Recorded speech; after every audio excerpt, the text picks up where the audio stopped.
అక్షయ తృతీయ నాడు బంగారం కొనుక్కోవడం అంటే పాపం కొనుక్కో. కలిపురుషుడు బంగారంలో ఉంటాడు. అక్షయ తృతీయ నాడు బంగారం కొనుక్కోమని ఎవడు చెప్పాడో నాకు అర్థం కాదు, ఎక్కడా లేదా. అక్షయ తృతీయ నాడు ఉతక భాండం దానం చేయాలి, స్వయం పాకం ఇవ్వాలి, ద్రవ్యం ఇవ్వాలి, చెప్పుల జత ఇవ్వాలి, లేకపోతే గొడుగు ఇవ్వాలి, లేకపోతే బట్టలు ఇవ్వాలి. అంతేకాని ఇలాంటి పిచ్చి పనులు చేసి బంగారాలు కొనుక్కుని ఇంట్లో పెట్టుకోరు. పాపం వృద్ధి అవుతుంది, అక్షయం అవుతుంది. వైశాఖ మాస శుక్లపక్షంలో వచ్చేటటువంటి తదియ తిథి అక్షయ తృతీయ అని పిలుస్తారు. అక్షయము అన్న మాటకు అర్థం ఏమిటో తెలుసా? అయిపోయేది కానిది అంటే అక్షయం అంటారు. ఎందుకంటే క్షయం అయిపోతుంది, మీరు చేసుకున్న పుణ్యం కూడా ఖర్చు అయిపోతుంది, పాపము ఖర్చు అయిపోతుంది. క్షీణే పుణ్యే మర్త్యలోకం విశంతి. ఒక ఆయనకి చాలా పుణ్యం ఉందనుకోండి, దేవతగా తీసుకెళ్ళి కూర్చోబెడతారు.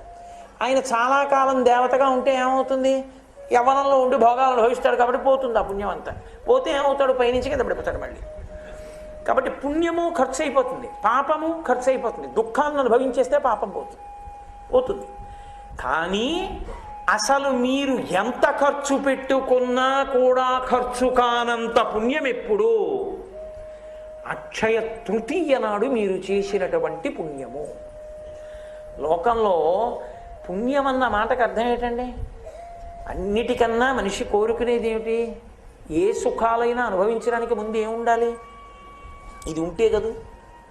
అన్నీ ఉన్నాయి, అల్పాయుర్దాయం ఉంది, ఎవరికి కావాలి అది? చిరంజీవన్నే వక్షపిత పశుపాశవ్యతికర అంటారు శంకరాచార్యులు వారు సౌందర్యలహరిలో. ఆయుర్దాయం, దీర్ఘాయుర్దాయం ఉన్నవాడు కదూ ఏదైనా సాధన చేయడం కానీ భోగాలను అనుభవించడం కానీ చెయ్యగలడు.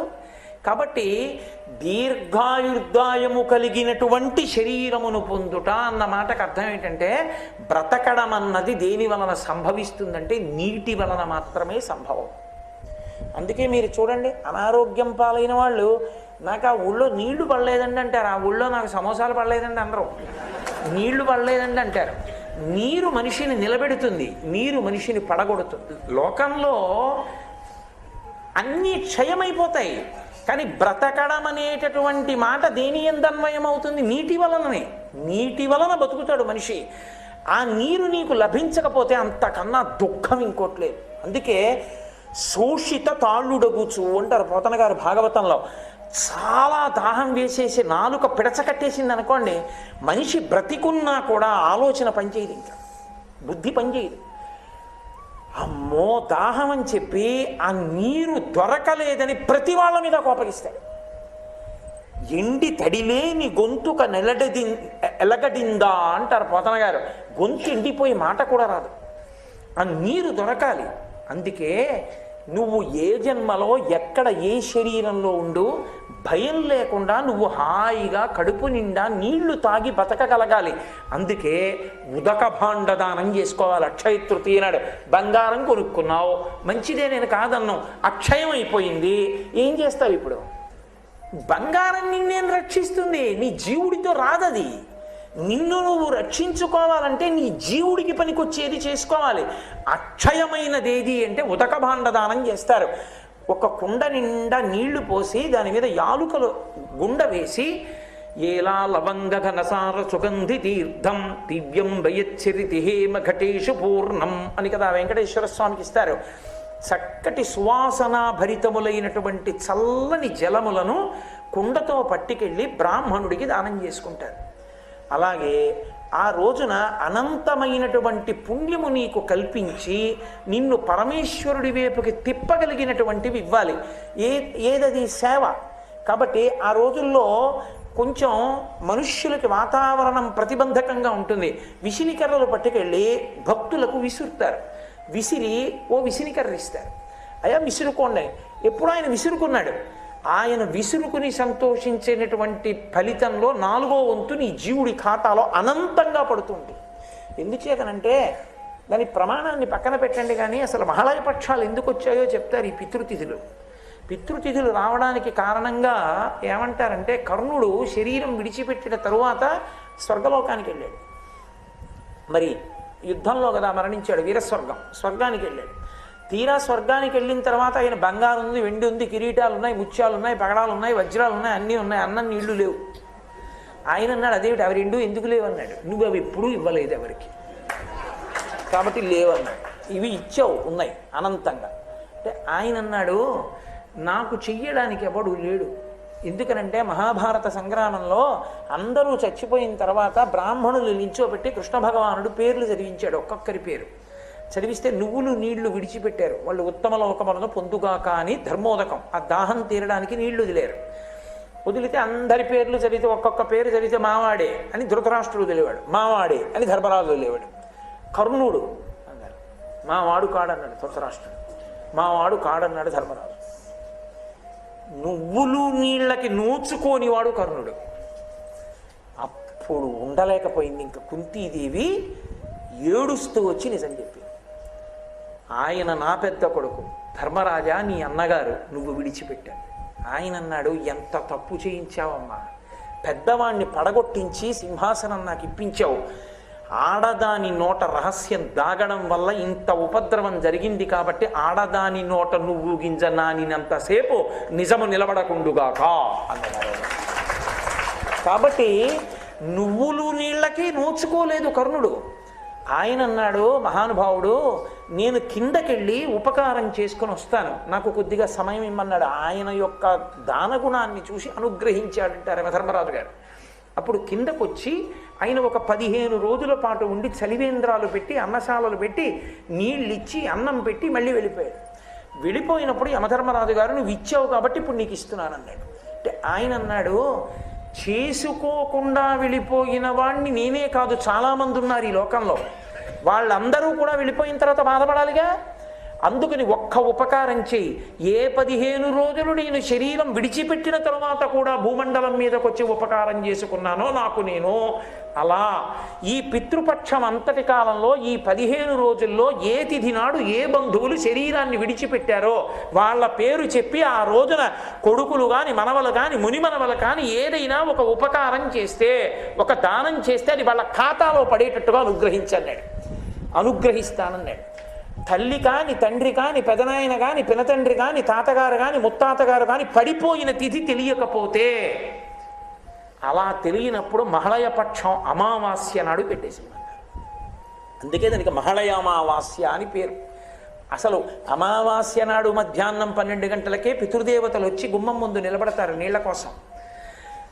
మహళయ అమావాస్య నాడు ఎవరి పేరు మీకు తెలియకపోయినా, మా తాతగారు ఎప్పుడు పడిపోయారో నాకు తెలియకపోయినా, ముత్తాతగారు ఎప్పుడు పడిపోయారో నాకు తెలియకపోయినా, నేను ఒక్కసారి మా పెద్దలందరినీ స్మరించి అమావాస్య నాడు స్వయం పాకం ఇచ్చాననుకోండి, అమావాస్య నాడు ద్రవ్యం ఇచ్చాననుకోండి, అమావాస్య నాడు ఉదకధార విడిచిపెట్టాననుకోండి, విడిచిపెడితే అది బంధువులందరికీ చెందుతుంది. కాబట్టి ఉన్నవాళ్ళు వెళ్ళిపోయిన వాళ్ళకి ఉపకారం చెయ్యగలిగిన ఏకైక రోజు మహాలయ అమావాస్య. పితృపక్షంలో ఈరోజు చెయ్యాలి. మీరు అందుకే ద్రవిడ దేశంలో చూడండి, ఈ పక్షంలో వాళ్ళు ఎక్కడికి వెళ్ళరు, దేవాలయాలకు కూడా వెళ్ళరు. మీరు ఆఖరికి వెంకటాచలంలో కూడా తక్కువగా ఉంటుంది. ఎందుకో తెలుసా? పితృపక్షం వాళ్ళు వెళ్ళరు. పెద్ద పెద్ద ఆఫీసర్స్ కూడా మధ్యాహ్నం అయ్యేటప్పటికి కారులో దేవాలయాలకు వచ్చి ఆ సరోవరంలో స్నానం చేసి వాళ్ళు ఏ తిథిన నాడు శరీరం విడిచిపెట్టారో వాళ్ళ పేర్లు చెప్పి దానం చేసుకుంటారు. ఈ 15 రోజులు నిజానికి వాళ్ళు క్షురకర్మ కూడా చేయరు, గడ్డం కూడా చేయరు అక్కడ మగాళ్ళు. అంత జాగ్రత్తగా చేస్తారు పితృపక్షాలు. అంటే పితృదేవతానుగ్రహము కొరకు చేస్తారు. కనీస మర్యాద ఏమిటంటే మహాలయ అమావాస్య నాడు ఇవ్వాలి తర్పణ. ఇచ్చి పితృదేవతల పేరు చెప్పి స్వయం పాకం ఇవ్వాలి. అలా ఇవ్వకపోతే ఇంకా అసలు అటువంటి వ్యక్తి భూమి మీద ఉండడం, ఆ పైవాళ్ళు అలోమని ఏడుస్తారు, ఇంత కృతజ్ఞుడు రా వీడు కనీసం మా పేరు చెప్పి ఏమీ ఇవ్వలేదు. అంత గొప్పది మహాలయ పక్షంలో వచ్చే అమావాస్య. తను శరీరం విడిచిపెట్టిన తర్వాత మళ్ళీ కొడుకో మనవడో ఎవడో మహాలయ అమావాస్య నాడు ఉతకభాండం ఇస్తా బాగుండని ఏడవడం ఎందుకు? వైశాఖ మాసంలో వచ్చేటటువంటి 3వ తిథి అయినటువంటి తదియ నాడు నువ్వు బతికుండగా నీ చేస్తూ ఓ ఉతకభాండం ఇచ్చుకో. అది కూడా ఇవ్వలేవా? ఓ కుండ కొని మంచినీళ్ళు నీ కర్మ అంతే. ఇచ్చుకోలేకపోతే ఓ విషినికర్ర కొని విసరలేవా? ఓ బెల్లంగడ్డ పట్టుకెళ్ళి దేవాలయంలో ఇచ్చి నైవేద్యం చెయ్యమనిలేవా? దేవాలయానికి ఓ దానికి ఓ 4 చాపలు కొనిచ్చి భక్తులు వస్తే వెయ్యండని 4 చాపలు ఇవ్వలేవా? నీ పేరు మీద నువ్వు ఏమి ఇచ్చుకున్నావో అవి నీకు అమరుతాయి. దానము ఈశ్వరుడి పక్షంతో చేసినది, ఈశ్వర స్పర్శతో చేసినది నీ జీవుడి ఖాతాలో పడుతుంది. బంగారం నిజమే, ఉత్తర జన్మల్లో కూడా బోల్డంత బంగారం. అప్పుడు హడిలిపోతావు, ఎందుకు చేశాను రా, నా ప్రారంధం ఎన్ని జన్మలు ఎత్తినా భయమే. కాబట్టి చెయ్యవలసినది ఏది అంటే నీ జీవుడికి ఉపకారం చేసుకునే పని చేసుకోవాలి. కాబట్టి ఆ తృతీయ తదియ తిథి నాడు మనం తప్పకుండా చెయ్యవలసినది మన జీవుణ్ణి ఉద్ధరించుకోగలిగినటువంటి పుణ్యకార్యము, దానము చెయ్యాలి. అందున శ్రేష్టమైన దానముగా చెప్పబడినది ఏది అంటే ఉదక భాండ దానము. అంటే మంచినీళ్లు ఉన్నటువంటి కుండని తీసుకెళ్ళి దానం చేస్తారు. అలా చేయవలసి ఉంటుంది. అదే రోజున అచ్చు శివాలయం ఎలా ఉంటుందో సోమసూత్రంతో అలా శివాలయంలా ఉండే విష్ణువాలయం సింహాచల దేవస్థానం, సింహాచలం వరాహ నృసింహస్వామి దేవస్థానం. ఆ దేవస్థానంలో అక్షయ తృతీయ వైశాఖ మాస శుక్లపక్ష తదియ నాడు గంధం ఒలుస్తారు. గంధం ఒలిచి సహస్రఘటాభిషేకం చేస్తారు. విష్ణు ఆలయంలో అది చాలా అరుదు. సహస్రఘటాభిషేకం ఆ చందనం ఒలిచిన తరువాత ఉన్నటువంటి స్వరూపానికి, ఆ వరాహలక్ష్మీ నృసింహ స్వరూపానికి సహస్రఘటాభిషేకం జరుగుతుంది. ఇది మన ఆంధ్రదేశంలో మన పక్కనే ఉండేటటువంటి సింహాచల క్షేత్రంలో జరిగేటటువంటి ఒక అద్భుతమైనటువంటి సేవ. ఉండొచ్చు, పొందొచ్చు, కానీ అందరూ మోక్షానికి వెళ్ళిపోరుగా. పునర్జన్మ ఉంటుందిగా. ఏ శరీరంలోకి వెళ్ళినా ఆకలి ఉంటుందిగా, ఏ శరీరంలోకి వెళ్ళినా దప్పిక ఉంటుందిగా, ఏ శరీరంలోకి వెళ్ళినా భార్యాబిడ్డలు ఉంటారుగా, ఏ శరీరంలోకి వెళ్ళినా సంతోషంగా సుఖంగా ఉండాలన్న కోరిక మాత్రం ఉండిపోతుందిగా. తన కొరకు తానేమీ చేసుకోలేకపోయానని జీవులు బెంగ పెట్టుకుంటారని పరమేశ్వరుడు ఒక సంవత్సరం మొత్తం మీద దేశకాలముల యందు సృజించిన పరమోత్కృష్టమైన తిథి అక్షయ తృతీయ. దాని పేరే అక్షయ తృతీయ. అది ఒక్క వైశాఖ మాసంలో. ఈ అక్షయ తృతీయకి గొప్పతనం ఏంటంటే, ఈ శరీరాన్ని విడిచిపెట్టి జీవుడు ఇంకొక శరీరానికి వెళ్ళిపోయినప్పుడు కూడా చేసిన పుణ్యాన్ని అనుసరించే ఇస్తారు. కర్ణుడి యొక్క కథలోంచి వచ్చింది అక్షయ తృతీయ. అక్షయం అంటే అది ఖర్చయిపో ఉండదు. ఆకలి తీరాలి. ఏ జన్మలో ఉన్నా నాకు కడుపు నిండా అన్నం దొరకాలి, నేను నలుగురికి పెట్టుకోగలగాలి అనుకున్నవాడు అక్షయ తృతీయ తిథి నాడు బ్రాహ్మణుడికి స్వయం పాకం ఇచ్చుకోవాలి. అంటే కసిని బియ్యం, ఏదో 2 దుంపలో 2 కూరగాయలు, కాస్త చింతపండు, 2 మిరపకాయలు, ఓ పండు తీసుకొచ్చి ఇస్తారు. స్వయం పాకం ఇచ్చుకుంటే జన్మాంతరముల యందు కడుపు నిండా తాను తిని తన చుట్టూ ఉన్న వాళ్ళకి పెట్టుకుంటాడు. ఒంటికి బట్టకి లోటు రాకుండా నేను ఎప్పుడూ చక్కగా బట్ట కట్టుకుని ఉండగలగాలి అంటే దాని అర్థం మనుష్య జన్మ కావాలి. ఆ మనుష్య జన్మలో చక్కగా ఒంటి నిండా బట్ట కట్టుకుని ఉండగలగాలనుకోవాలంటే అంచు కలిగిన బట్ట, పంచెల చాపు తీసుకొచ్చి బ్రాహ్మణుడికి దానం చెయ్యాలి. అన్నిటికన్నా దారుణమైన శాపం ఏమిటో తెలుసా జీవితానికి? నీరు దొరకదు. అందుకే చేసిన పాపం తరిమితే దాహంతో అలమటించిపోతాడు. అలమటించిపోతే 10వ రోజున ధర్మోదకాలు విడిచిపెట్టిస్తారు. ఆ నీళ్లు తాగమంటారు, అప్పుడు తాగుతాడు. అది కూడా మీరు ధర్మశాస్త్రం చదివితే కొన్ని చోట్ల చెప్పిన మాటలకు భయపడతాడు. కొడుకు అధార్మికుడైపోతే, కొడుకు గాయత్రీ మంత్రం చేసే అధికారాన్ని కోల్పోతే, సరే ఇంకా నేను కొన్ని కారణాలు చెప్పడం ఎందుకు సభాముఖంగా, ఇప్పుడు ఆ కొడుకు చేత్తో విడిచిపెట్టినా తాగనివ్వరు. ఆ కొడుకు స్నానం చేసినప్పుడు మర్మావయవముల వద్ద ఉన్న వెంట్రుకల మించి పడిన నీళ్ళని తాగమంటారు. నువ్వు అలా పెంచావు కొడుకుని, అంత అలాగే తాగని చెప్తారు. బాహుమూలముల నుంచి పడిన నీటి బిందువుల్ని తాగమంటారు. అందుకని కనీసంలో ఉన్నవాడు ఎవడైనా వచ్చి కాసి నీటి తాగనిస్తారని, అయ్యా అందరూ రెడీ కొడుకు పిలుస్తాడు. ప్రేమ ఉన్న వాళ్ళందరూ వెళ్ళి ధర్మోదకాన్ని విడిచిపెడతారు. ఆ నీళ్లు తాగుతాడు. దరిద్రం లేకుండా శరీరం విడిపెట్టిన తరువాత ఉత్తర జన్మలలో కూడా కావలసిన నీళ్ళకి హాయిగా దాహంతో కొట్టుకోవలసిన అవసరం లేకుండా ఉండేటట్టు చెయ్యగలిగిన ఒక్క అక్షయ తృతీయ మాత్రమే. అక్షయ తృతీయ నాడు పూజ బాగా అడిగేసి, లేకపోతే కుండ ఆగేసి దాంట్లో చక్కగా నీళ్లు పోసి, అప్పటికప్పుడు తాగడానికి యోగ్యంగా ఉండాలి, మట్టి కంపు కొట్టకూడదు.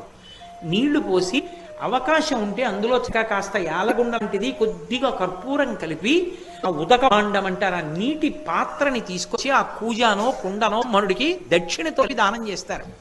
ఓపికని బట్టి 6, 11, 16, 116లో ఏది ఉంటే అది.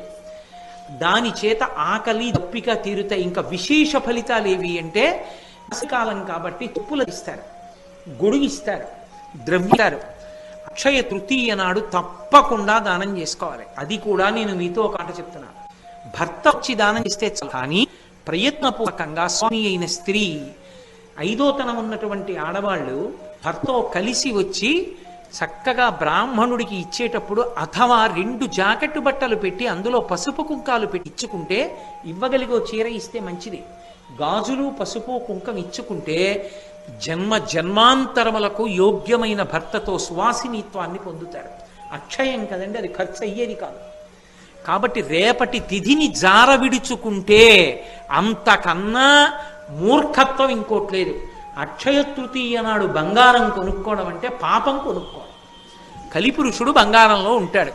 అక్షయ తృతీయ నాడు బంగారం కొనుక్కోమని ఎవడు చెప్పాడో నాకు అర్థం కాదు, ఎక్కడా లేదు అలాగా.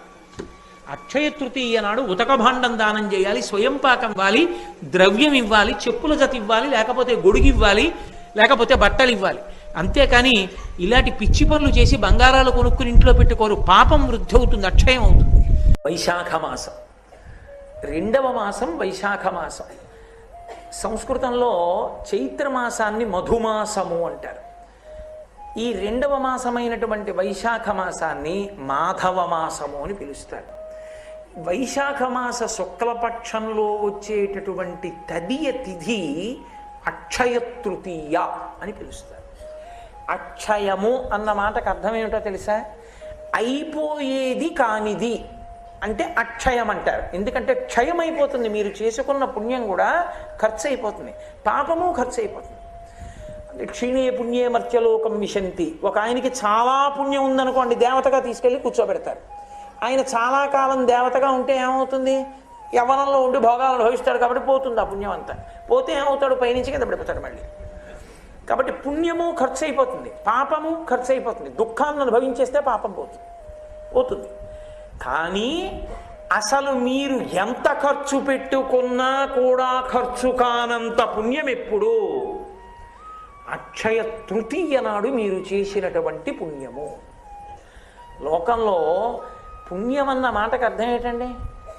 అన్నిటికన్నా మనిషి కోరుకునేది ఏమిటి? ఏ సుఖాలైనా అనుభవించడానికి ముందు ఏముండాలి? ఇది ఉంటే కదూ. అన్నీ ఉన్నాయి, అల్పాయుర్దాయం ఉంది, ఎవరికి కావాలి అది? చిరంజీవన్నే వక్షపిత పశుపాశవ్యతికర అంటారు శంకరాచార్యులు వారు సౌందర్యలహరిలో. ఆయుర్దాయం, దీర్ఘాయుర్దాయం ఉన్నవాడు కదూ ఏదైనా సాధన చేయడం కానీ భోగాలను అనుభవించడం కానీ చెయ్యగలడు. కాబట్టి దీర్ఘాయుర్దాయము కలిగినటువంటి శరీరమును పొందుట అన్న మాటకు అర్థం ఏంటంటే, బ్రతకడం అన్నది దేని వలన సంభవిస్తుందంటే నీటి వలన మాత్రమే సంభవం. అందుకే మీరు చూడండి, అనారోగ్యం పాలైన వాళ్ళు నాకు ఆ ఊళ్ళో నీళ్లు పడలేదండి అంటారు, ఆ ఊళ్ళో నాకు సమోసాలు పడలేదండి అనరు, నీళ్లు పడలేదండి అంటారు. నీరు మనిషిని నిలబెడుతుంది, నీరు మనిషిని పడగొడుతుంది. లోకంలో అన్నీ క్షయమైపోతాయి, కానీ బ్రతకడం అనేటటువంటి మాట దేని ఎందన్వయం అవుతుంది? నీటి వలననే. నీటి వలన బతుకుతాడు మనిషి. ఆ నీరు నీకు లభించకపోతే అంతకన్నా దుఃఖం ఇంకోట్లేదు. అందుకే శోషిత తాళ్ళుడగుచు అంటారు పోతన గారు భాగవతంలో. చాలా దాహం వేసేసి నాలుక పిడచకట్టేసింది అనుకోండి, మనిషి బ్రతికున్నా కూడా ఆలోచన పనిచేయదు, ఇంకా బుద్ధి పనిచేయదు. అమ్మో దాహం అని చెప్పి ఆ నీరు దొరకలేదని ప్రతి వాళ్ళ మీద కోపగిస్తాడు. ఎండి తడిలేని గొంతుక ఎలగడిందా అంటారు పోతన గారు. గొంతు ఎండిపోయి మాట కూడా రాదు, ఆ నీరు దొరకాలి.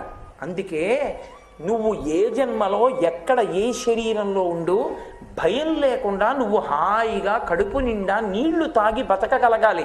అందుకే ఉదక భాండదానం చేసుకోవాలి. అక్షయ తృతీయ నాడు బంగారం కొనుక్కున్నావు, మంచిదే, నేను కాదన్నావు, అక్షయం అయిపోయింది, ఏం చేస్తావు ఇప్పుడు?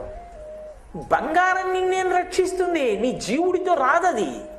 నిన్ను నువ్వు రక్షించుకోవాలంటే నీ జీవుడికి పనికొచ్చేది చేసుకోవాలి. అక్షయమైనది ఏది అంటే ఉదక భాండదానం చేస్తారు. ఒక కుండ నిండా నీళ్లు పోసి దాని మీద యాలుకలు గుండ వేసి ఏలా లవంగ ఘనసార సుగంధి తీర్థం దివ్యం వయచ్చరితి హేమ ఘటేషు పూర్ణం అని కదా వెంకటేశ్వర స్వామికి ఇస్తారు. చక్కటి సువాసనా భరితములైనటువంటి చల్లని జలములను కుండతో పట్టుకెళ్ళి బ్రాహ్మణుడికి దానం చేసుకుంటారు. అలాగే ఆ రోజున అనంతమైనటువంటి పుణ్యము నీకు కల్పించి నిన్ను పరమేశ్వరుడి వైపుకి తిప్పగలిగినటువంటివి ఇవ్వాలి. ఏదది సేవ. కాబట్టి ఆ రోజుల్లో కొంచెం మనుష్యులకి వాతావరణం ప్రతిబంధకంగా ఉంటుంది. విసినికర్రలు పట్టుకెళ్ళి భక్తులకు విసురుతారు. విసిరి ఓ విసినికర్ర ఇస్తారు. అయ్యా విసురుకోండి. ఎప్పుడు ఆయన విసురుకున్నాడు. ఆయన విసురుకుని సంతోషించేటటువంటి ఫలితంలో 4వ వంతు నీ జీవుడి ఖాతాలో అనంతంగా పడుతుంది. ఎందుచేతనంటే దాని ప్రమాణాన్ని పక్కన పెట్టండి, కానీ అసలు మహాలయ పక్షాలు ఎందుకు వచ్చాయో చెప్తారు ఈ పితృతిథులు. పితృతిథులు రావడానికి కారణంగా ఏమంటారంటే, కర్ణుడు శరీరం విడిచిపెట్టిన తరువాత స్వర్గలోకానికి వెళ్ళాడు. మరి యుద్ధంలో కదా మరణించాడు, స్వర్గానికి వెళ్ళాడు.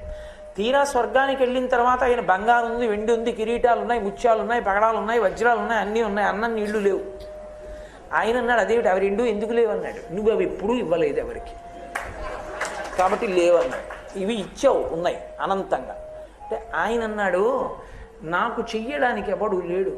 ఎందుకనంటే మహాభారత సంగ్రామంలో అందరూ చచ్చిపోయిన తర్వాత బ్రాహ్మణులు నిల్చోబెట్టి కృష్ణ భగవానుడు పేర్లు చదివించాడు. ఒక్కొక్కరి పేరు చదివిస్తే నువ్వులు నీళ్లు విడిచిపెట్టారు. వాళ్ళు ఉత్తమ లోకములను పొందుగాక అని ధర్మోదకం, ఆ దాహం తీరడానికి నీళ్లు వదిలేరు.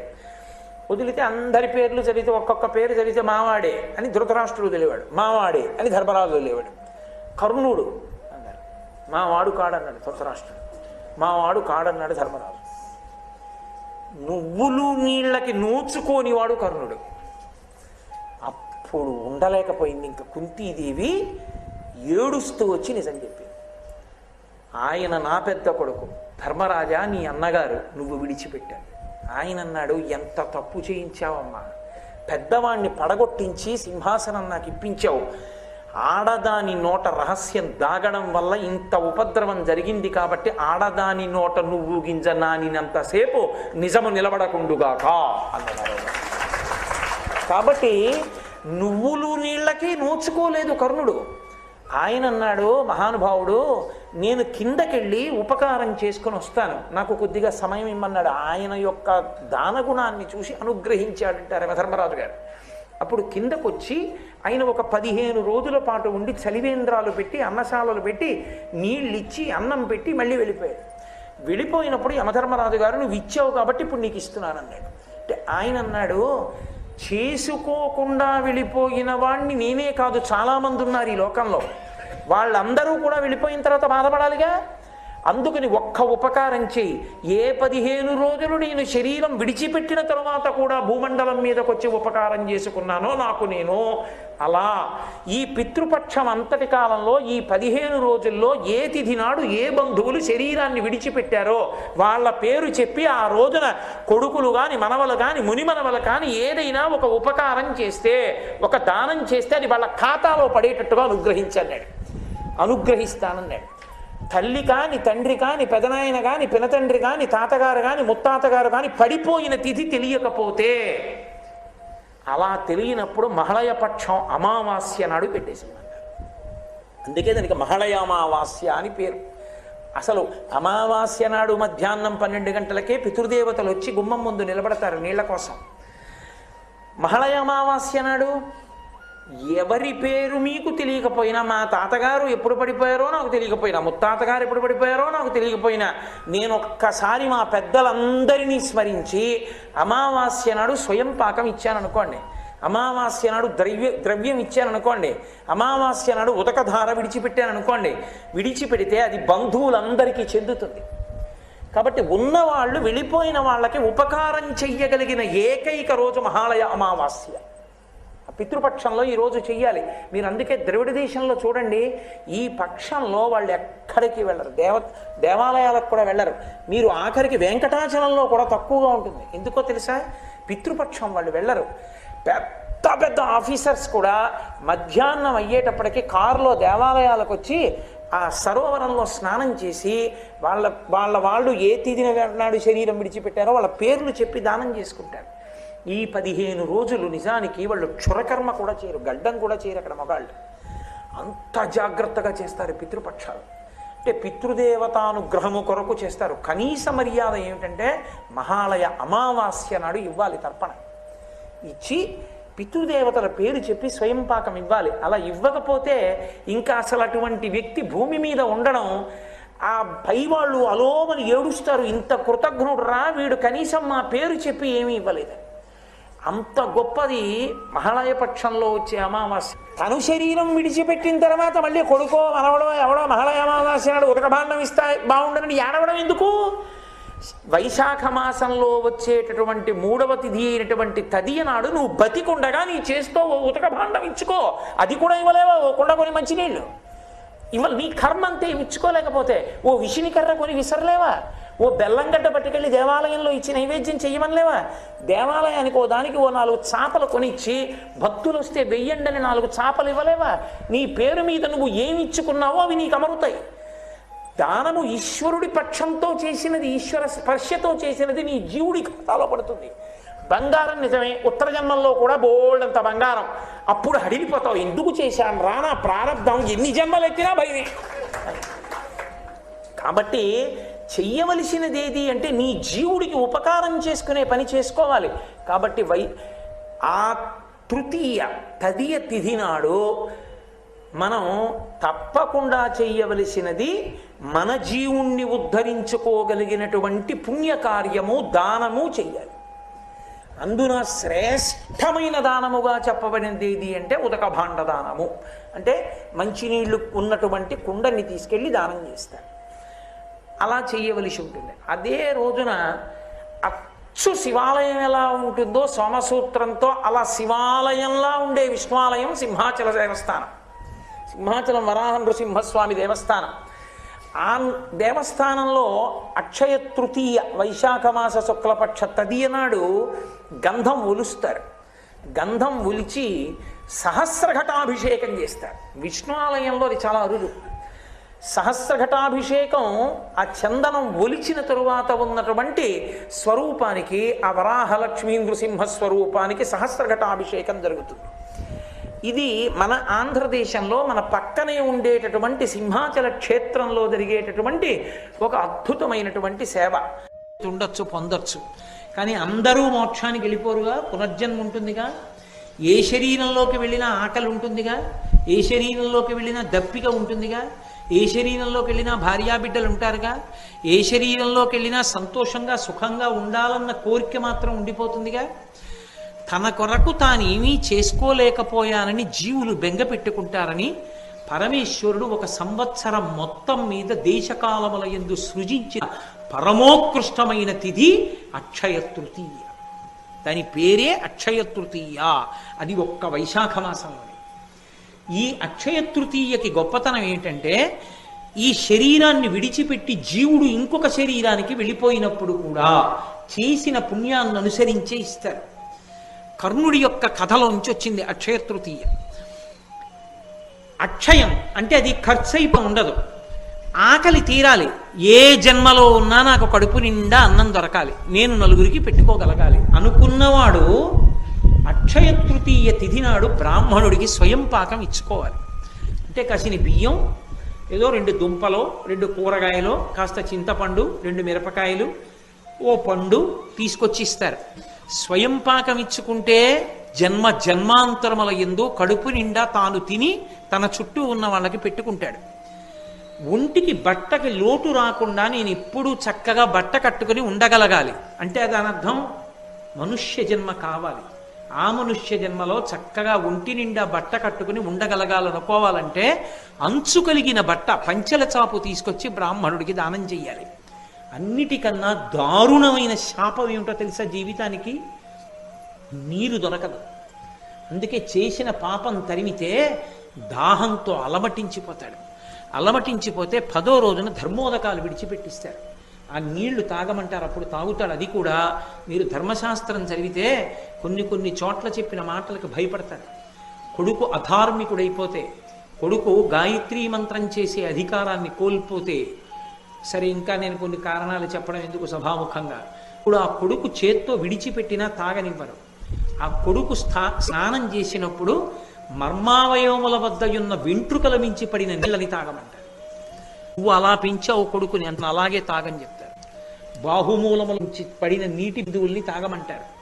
అందుకని కనీసంలో ఉన్నవాడు ఎవడైనా వచ్చి కాసి నీటి తాగనిస్తారని, అయ్యా అందరూ అని కొడుకు పిలుస్తాడు. ప్రేమ ఉన్న వాళ్ళందరూ వెళ్ళి ధర్మోదకాన్ని విడిచిపెడతారు. ఆ నీళ్లు తాగుతాడు. దరిద్రం లేకుండా శీలం విడిపెట్టిన తరువాత ఉత్తర జన్మలలో కూడా కావలసిన నీళ్ళకి హాయిగా దాహంతో కొట్టుకోవలసిన అవసరం లేకుండా ఉండేటట్టు చెయ్యగలిగిన ఒక్క అక్షయ తృతీయ మాత్రమే. అక్షయ తృతీయ నాడు పూజ బాగా అడిగేసి, లేకపోతే కుండ ఆగేసి దాంట్లో చక్కగా నీళ్లు పోసి, అప్పటికప్పుడు తాగడానికి యోగ్యంగా ఉండాలి, మట్టి కంపు కొట్టకూడదు. నీళ్లు పోసి అవకాశం ఉంటే అందులో కాస్త యాలగుండ వంటిది కొద్దిగా కర్పూరం కలిపి ఆ ఉదక భాండం అంటారు ఆ నీటి పాత్రని తీసుకొచ్చి ఆ కూజానో కుండనో మనుడికి దక్షిణతో దానం చేస్తారు. ఓపికని బట్టి 6, 11, 16, 116లో ఏది ఉంటే అది. దాని చేత ఆకలి దప్పిక తీరుతాయి. ఇంకా విశేష ఫలితాలు ఏవి అంటే, కాలం కాబట్టి చెప్పులు ఇస్తారు, గొడుగు ఇస్తారు, ద్రవ్యారు. అక్షయ తృతీయ నాడు తప్పకుండా దానం చేసుకోవాలి. అది కూడా నేను మీతో ఒక మాట చెప్తున్నాను. భర్త వచ్చి దానం చేస్తే కానీ ప్రయత్నపూర్వకంగా స్వామి అయిన స్త్రీ, 5వ తనం ఉన్నటువంటి ఆడవాళ్ళు భర్తతో కలిసి వచ్చి చక్కగా బ్రాహ్మణుడికి ఇచ్చేటప్పుడు, అథవా 2 జాకెట్టు బట్టలు పెట్టి అందులో పసుపు కుంకాలు పెట్టి ఇచ్చుకుంటే, ఇవ్వగలిగో చీర ఇస్తే మంచిది. గాజులు పసుపు కుంకం ఇచ్చుకుంటే జన్మాంతరములకు యోగ్యమైన భర్తతో సువాసినిత్వాన్ని పొందుతారు. అక్షయం కదండి, అది ఖర్చు అయ్యేది కాదు. కాబట్టి రేపటి తిథిని జార విడుచుకుంటే అంతకన్నా మూర్ఖత్వం ఇంకోట్లేదు. అక్షయ తృతీయ నాడు బంగారం కొనుక్కోవడం అంటే పాపం కొనుక్కోవడం. కలిపురుషుడు బంగారంలో ఉంటాడు. అక్షయ తృతీయ నాడు బంగారం కొనుక్కోమని ఎవడు చెప్పాడో నాకు అర్థం కాదు, ఎక్కడా లేదు అలాగా. అక్షయ తృతీయ నాడు ఉతక భాండం దానం చేయాలి, స్వయం పాకం ఇవ్వాలి, ద్రవ్యం ఇవ్వాలి, చెప్పుల జత ఇవ్వాలి, లేకపోతే గొడుగు ఇవ్వాలి, లేకపోతే బట్టలు ఇవ్వాలి. అంతేకాని ఇలాంటి పిచ్చి పనులు చేసి బంగారాలు కొనుక్కుని ఇంట్లో పెట్టుకోరు. పాపం వృద్ధి అవుతుంది, అక్షయం అవుతుంది.